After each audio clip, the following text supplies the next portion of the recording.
Good afternoon. My name is Willow Andreasson. Over the past few days I've been reading chapters from my book, which was released in 2013, published in 2013 rather, A Journey into the Mysteries of Life, Lessons from the World Beyond, and it's book 1, The End of the Beginning. Today's chapter is chapter 7, and it is entitled, All We Need to Do is Keep Talking.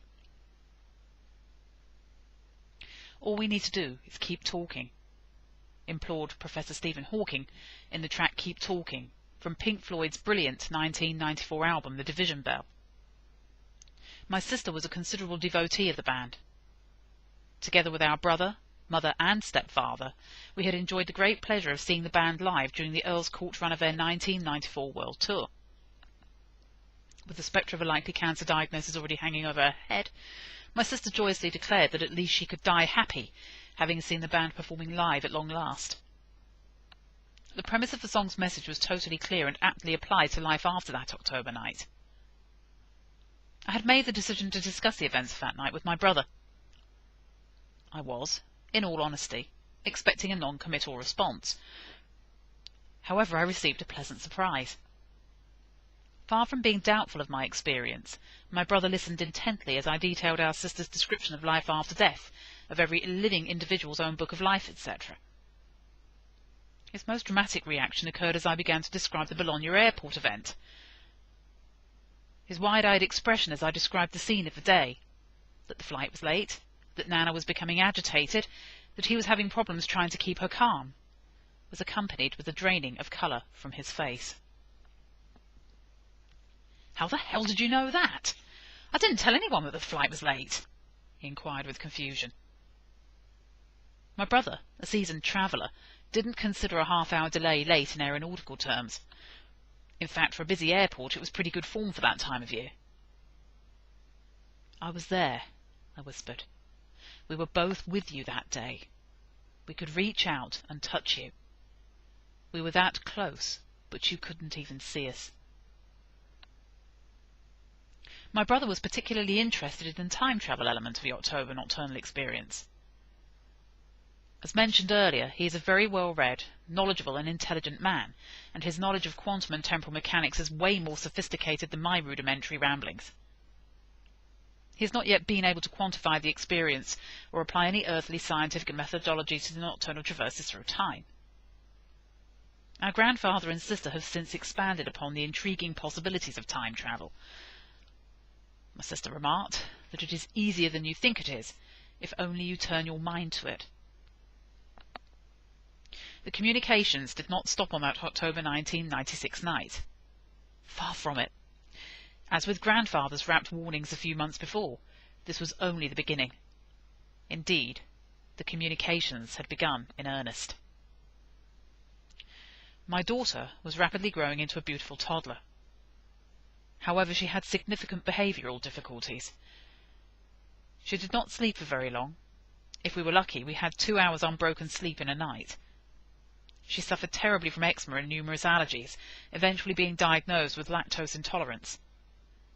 Provision of a lactose-free diet helped ease those particular allergies.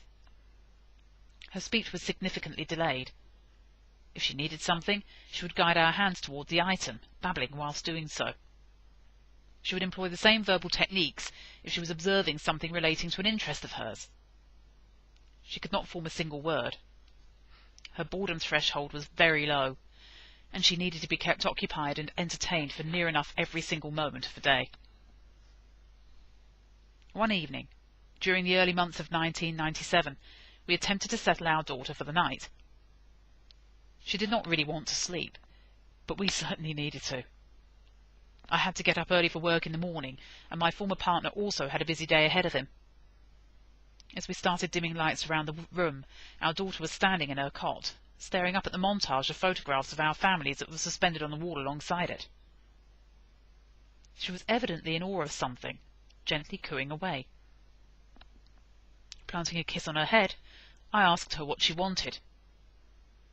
Suddenly her arm shot up and she pointed at one particular photograph on the montage.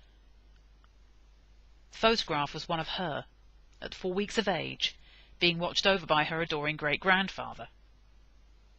She then clearly shouted out his first name. My daughter's first clear word was my grandfather's name. Nothing too unusual in that, you may say. Well, it was. You see, no one had ever mentioned my grandfather's name in front of her. He was always referred to as great-granddad or grandad. As I mentioned in the opening chapter of the book, I will take great care when talking about my children's experiences. Whilst my eldest daughter has experienced countless phenomena over the years, I will try not to describe those experiences at great depth. This is the first of only 2 very notable experiences I will discuss in this series of books. Suffice it to say, her experiences with her late great-granddad and late aunt, and others besides them, far outweigh mine in every single amazing way. My sister has stated that I need to relate one of her eldest niece's more astonishing abilities later in the book.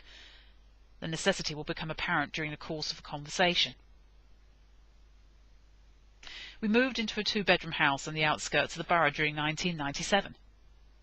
Blessed with a lovely, securely fenced garden, we were delighted. The house had been built during the early 1930s, specifically for the purpose of housing local workers. Our daughter found the move very unsettling. This feeling was not eased by a situation that occurred only weeks after our move into the house. The ballcock on the main tank in the loft space failed during the night. Water cascaded from the ceiling of the main bedroom, flooding out of the room any way it could. The sheer volume and force of the water was such that the downstairs living room was significantly flooded. The fuse box successfully carried out its job of shutting down the electricity supply during a hazardous situation, plunging the house into total darkness. My former partner and I tried desperately to locate the stopcock, but to no avail.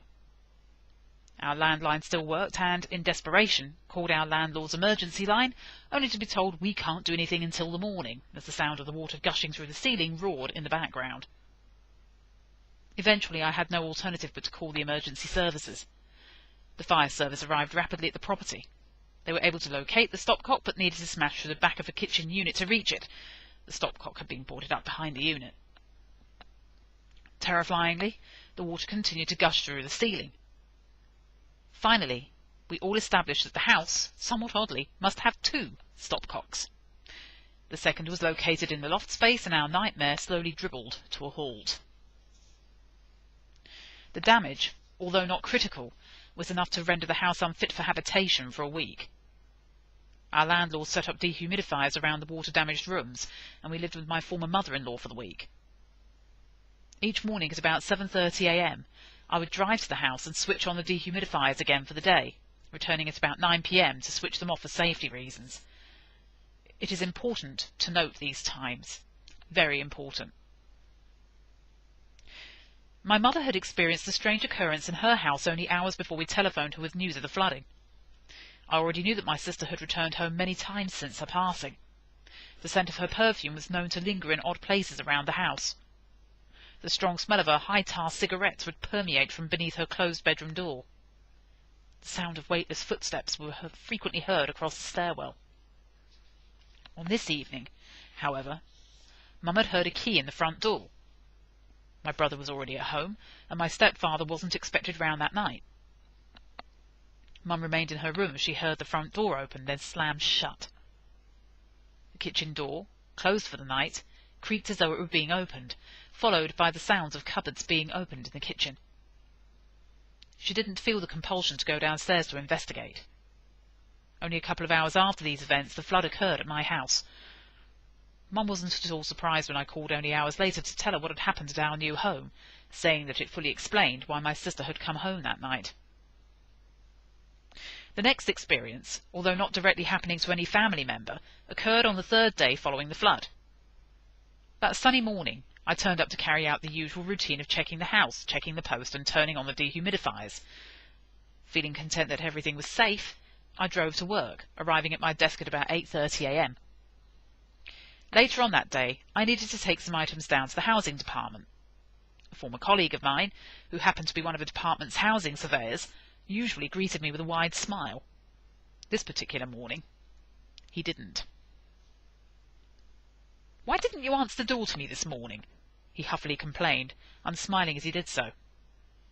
I asked my colleague to elaborate. "You didn't answer the door to me this morning. I saw you at the bedroom window staring down at me, but you didn't answer the door to me." He continued to complain. Clouded with confusion until that point, the sunlight began to stream through breaks in those clouds. I asked my colleague what time he had gone round to the house. He advised me that he had turned up about 10 a.m. I asked him to describe the person's appearance to me. He willingly obliged with a thorough description of the woman. Long dark hair, serious expression, looked just like me. I bit my lip, trying to halt the smile that wanted to dance across my face. I assured my colleague that I wasn't there and couldn't explain what had happened. I apologised, handing him the documents he needed for another property, turned and left. I almost floated with sheer delight back up to my office. Other events were affecting our family by this stage. My grandmother's behaviour had become increasingly erratic, and it was now becoming evident that she wasn't just affected by depression and grief. She was leaving her home during the night, escaping from daycare centres, disappearing at odd times, inviting strangers into her home. She still had her lucid moments, during which she tidied up the messes made in her home, totally perplexed as to why the messes were there in the first place. My mother and brother were visiting her house on a daily basis. I tried to visit her when I could, although other concerns were filling my mind at that point. My daughter's behavioural difficulties, complicated by her considerable development delays, were becoming an ever-deepening anxiety. My own health seemed to be suffering too. At this point, I will actually break in the recording because I think I'm going to need to go on to a slightly briefer second video for this one. So what I will do is I will break now, and then I will return to the second video of the day, which will detail the last few paragraphs of Chapter 7 of All We Need to Do is Keep Talking.